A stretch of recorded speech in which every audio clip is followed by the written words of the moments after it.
Ya, siap. Bismillahirrahmanirrahim. Assalamualaikum warahmatullahi wabarakatuh. Apa kabar semuanya? Alhamdulillah. Langsung ya, bismillah ya. Ini ada cerita luar biasa dari Mas Adi nih, wali santri. Waalaikumsalam warahmatullahi wabarakatuh. Ada cerita beliau menarik nih tentang sedekah 80 juta. Duit segitu-gitunya buat kawin. Yang setelah dia sedekah malah hancur. Kagak jadi kawin. Bubar. Tapi kalau ceritanya berhenti sampai di situ, kalau ceritanya berhenti sampai di situ, nggak akan ada yang mau sedekah. Kenapa? Karena hancur. Ya kan, kagak jadi kawin lah, apalah. Tapi ceritanya nggak berhenti sampai di situ. Nah, yang kedua nanti dari cerita beliau juga cerita tentang Pajero. Pajero ya? Iya. Mobil tinggi. Jadi beliau pengen punya mobil tinggi. Nah, terus beliau pakai sholawat. Nah, ceritanya kayak apa ya? Saya kasih pengantar dikit. Orang berdoa aja boleh. Orang berdoa nih, ya Allah saya pengen kaya. Siapa juga yang boleh ngelarang dia berdoa begitu sama Allah Tuhan yang maha kaya? Nggak bisa. Nggak bisa. Malah kita harus dorong orang yang pada pengen kaya biar berdoa supaya kaya. Orang berdoa nih, ya Allah saya pengen punya jodoh. Ya boleh, harus malah. Ya Allah saya pengen punya anak. Boleh, harus malah.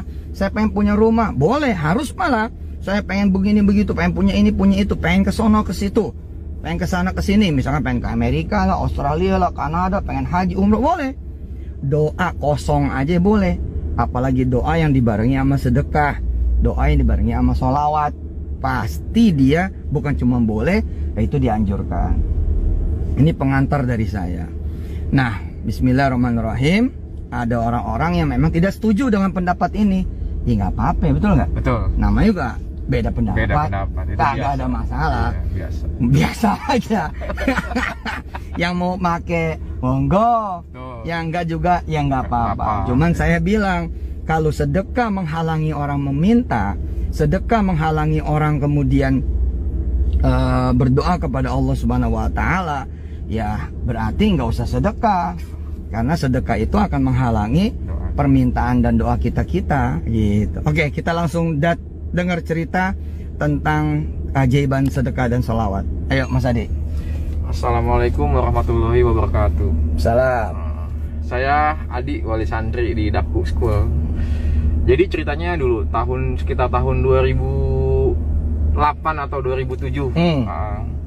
Dulu saya udah nabung nih untuk nikah dan calonnya pun ada. Sudah siap semuanya. Tiba-tiba ada kejadian yang sangat memilukan. Rumah orang tua saya rubuh, tempat saya tinggal. Rubuh ya? Iya, ambruk gitu. Itu lebaran kurang 2 hari. Pokoknya saya sedih di situ kan. Pokoknya nangis lah, senangis-nangisnya. Ya Allah. Iya. Saya antara mau nikah atau mau ngebangun rumah kembali. Tapi saya putuskan untuk ngebangun rumah. Dan nikahnya pun batal. Tapi nikahnya batal. Nah, titik dari kehidupan yang sekarang itu ya dari situ. Semua berubah. Dan apa yang saya nggak kepikiran sama saya dan semuanya sekarang alhamdulillah.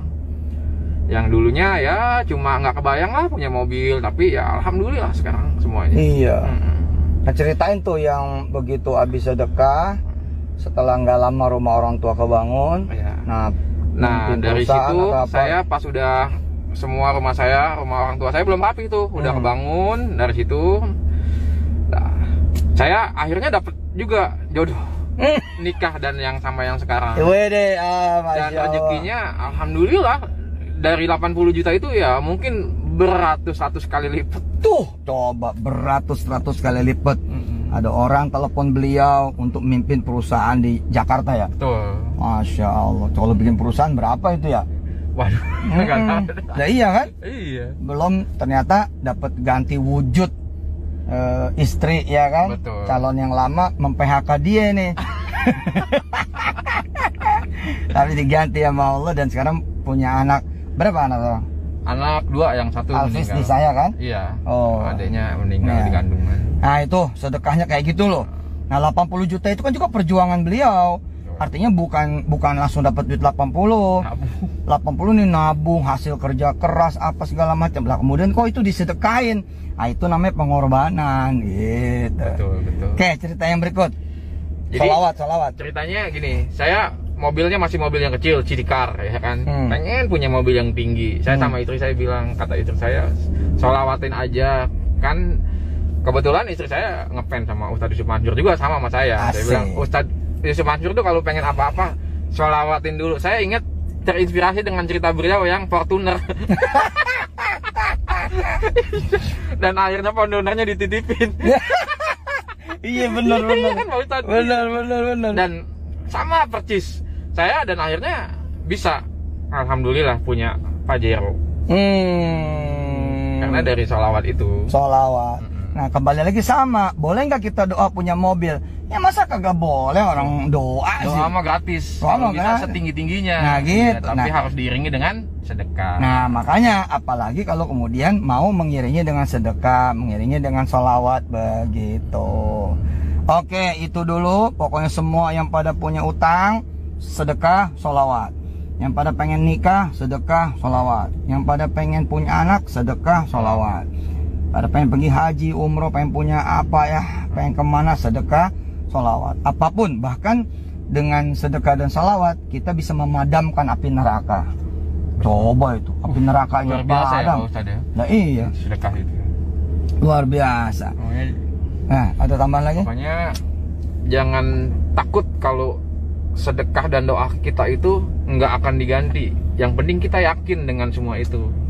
Jangan pernah, aduh sedekah malah habis nih uang gini. Pasti ada gantinya, cuma kita nggak tahu kapan akan diganti. Iya benar. Dan nggak akan juga berkurang. Betul. Nanti di hari akhir. Pelit amat sih Allah. Gara-gara ditunaikan di dunia, masa di sono dikurangin? Nggak mungkin itu loh. Ditambah malah iya. Ditambah. Mas Adi, kenal sama saya, ngikutin saya dari kapan? Boleh cerita nggak? Wah boleh. Saya pokoknya dari mulai Ustadz Yusuf Mansur dulu, kalau nggak salah di TV tuh yang ada lomba dai kalau nggak salah tuh ya. Nah itu mulai dari buntut singkong saya ngikutin. Waduh, lama sekali tuh. Iya. Dulu saya pertama kali ketemu Ustadz Yusuf Mansur itu di masjid, di salah satu masjid di daerah Cipondoh juga. Kebetulan saya jadi panitia waktu itu Maulid ya. Nah, yang penceramanya Ustadz Yusuf Mansur. Nah, saya jadi panitianya. Dari situ saya mulai meyakinkan kalau sedekah itu benar-benar ajaib. Nah, kalau nggak yakin sih percuma ya Pak Ustadz ya. Yang penting kita yakin benar. Dan benar, sedekah itu bisa merubah hidup kita. Masya Allah, Allahumma sholli wa sallim. Karena jujur saya terinspirasi dengan Pak Ustadz. Ya dulu kisahnya Pak Ustadz kayak gimana sampai sekarang lihat Pak Ustadz kayak apa. Contoh nyata. Ya gitu ya. Iya, contoh nyata. Lah padahal kan kita punya salah banyak kan. Iya. Mas Adi. Iya. Sebesar apapun salah, kalau kita maunya bertobat, kita mau berubah. Iya benar. Pasti ada jalannya. Pasti jalannya. Buat teman-teman yang penasaran ketika saya diomongin gini dan gitu, diomongin punya salah ini dan itu, punya kenegatifan ini dan itu, punya keburukan ini dan itu, terus meminta jawaban saya, maka jawaban saya selalu sama. Saya memang salah, saya memang banyak keburukan. Doain, mudah-mudahan sepanjang saya punya umur nih masih ada, saya bisa menyelesaikan. Amin. Saya nggak marah sama siapa aja yang nge-podcastin, nge-YouTubein, kagak marah. Bener-bener malah terima kasih. Mudah-mudahan jadi wasilah kemudian saya bisa menyelesaikan semua perkara-perkara di dunia. Amin. Gitu, insya Allah. Mudah-mudahan Allah terima permohonan taubat saya. Gitu. Pokoknya kalau teman-teman dengar, Ustadz Yusuf Mansur itu penipu, Ustadz Yusuf Mansur itu pembohong, itu belum seberapa kali yang dibuka sama Allah. Makanya doain supaya aib saya ditutup sama Allah Subhanahu wa taala. Amin. Gitu. Udahlah pokoknya kita mesti punya prinsip, orang itulah yang benar, mereka itulah yang benar, kita yang salah. Kenapa? Kalau nggak begitu kita nggak akan ada introspeksi. Betul. Karena bisa jadi kita tidak punya salah di A, ternyata kita punya salah di B. Betul. Nah, salah di B itulah yang punya wujud jadi A. Gitu. Sama juga kebaikan. Kebaikan kita kasih A, nggak dibalas-balas, nggak apa-apa. Karena nanti akan datang si B yang menjadi wujud balasan kebaikan kita kasih A. Gitu. Jadi kalau saya ngelihat kenapa ada begini ada begitu, ya pasti saya punya salah. Itu dulu aja. Ya, terima kasih nih teman-teman masih mau belajar sama Ustadz yang banyak salahnya. Makasih masih mau belajar sama Ustadz yang banyak keburukannya. Makasih masih mau belajar sama Ustadz yang masih banyak kekeliruannya. Berarti kan saya masih diberi kesempatan gitu untuk menutup dosa-dosa saya lewat apa yang menjadi amalan-amalan teman-teman gara-gara belajar sama saya dengan izin Allah. Saya malah terharu sama teman-teman semua. Ya, tahu saya salah tapi masih ngikutin. Tahu saya salah masih mendukung. Tahu saya salah masih mau sedekah ke Darul Quran lewat Darul Quran. Tahu saya salah, punya ini punya itu kesalahan, tapi masih mau nyekolahin anak, nyantarinin anak di Darul Quran, masih ngikutin Instagram, ngikutin Facebook. Alhamdulillah. Iya, alhamdulillah loh. Ya, biasa orang kalau ketemu orang salah ditinggal, tapi saya malah didoain. Alhamdulillah. Mudah-mudahan yang pada penasaran, kepo, Ustadz jawab dong. Itu jawabannya. Emang saya salah ya, pantas saya digituin gitu. Mas Adi, penyebab orang enggak redo, enggak ikhlas, enggak sabar karena merasa enggak pantas digituin. Betul. Padahal kalau kita ngerasa pantas digituin, ya udah kita redo. Ikhlasin aja semuanya. Nah, iya. Misalnya ada orang bilang, "Lu jelek lo," gitu. Atau "Jelek lo," gitu. Amin ini. Terus kita merasa nggak pantas dibilang jelek. Marah ya. Marah jadinya. Iya. Tapi ketika iya, ya emang gue jelek, ya udah tuh gue nyisir dah. Betul nggak? Betul. Ya kan nggak apa-apa. Jadinya nggak ribut. Kan begitu. Menerima dengan ikhlas. Ya udah gitu aja. Iya. Lagian ya tadi bukan pura-pura. Ya emang ada salahnya. Ada nggak benernya. Ya cuman kan mudah-mudahan masih diberi kesempatan menyelesaikan yang dianggap nggak bener itu gitu.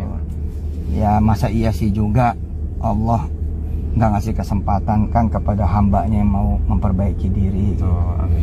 Udah gitu aja teman-teman daya, dan sekaligus saya ngajarin kepada teman-teman semua juga sama keluarga, jangan cepet terlalu merespon. Sabar aja, sabar, beri waktu, beri ruang, berdoa sama Allah. Siapa tahu nanti Allah berkenan menjawab lewat si A, si B, si C, bukan kita gitu loh. Pokoknya tugas kita mah minta ampun, minta maaf gitu. Saya juga sudah berusaha untuk meminta maaf dan apa segala macamnya. Semuanya kita tawakalin kepada Allah. Apa-apa yang teman-teman dengar sebagai kesalahan dan keburukan saya, kayaknya mah belum seberapa dibanding yang aslinya. Makanya jangan sampai dibuka gitu aib kita sama Allah, betul nggak? Betul. Kalau cuman dibuka sedikit, udah syukuri aja. Alhamdulillah, jangan sampai dibuka yang gede. Betul nggak Mas Adi? Betul. Nah, sedekah sama sholawat sebagai penutup, insya Allah bisa mendatangkan ampunan dari Allah Jalla Jalaluh. Mas Adi ada tambahan dikit? Cukup ya. Makasih. Kami on the way ke Lampung untuk membuka pesantren Darul Quran di Lampung. Makasih, jazakumullah ahsanal jaza. Salam buat semua teman-teman yang ngulitin saya, yang ngupas keburukan dan kesalahan saya. Terima kasih banyak. Mudah-mudahan jangan lupa tetap doain saya dan beri kesempatan kepada saya untuk meninggal wafat usul khotimah nggak bawa PR apa-apa. Subhanakallahumma wa bihamdika asyhadu alla ilaha illa anta astaghfiruka wa atubu ilaih. Walhamdulillahi rabbil alamin. Sallu ala nabi Muhammad.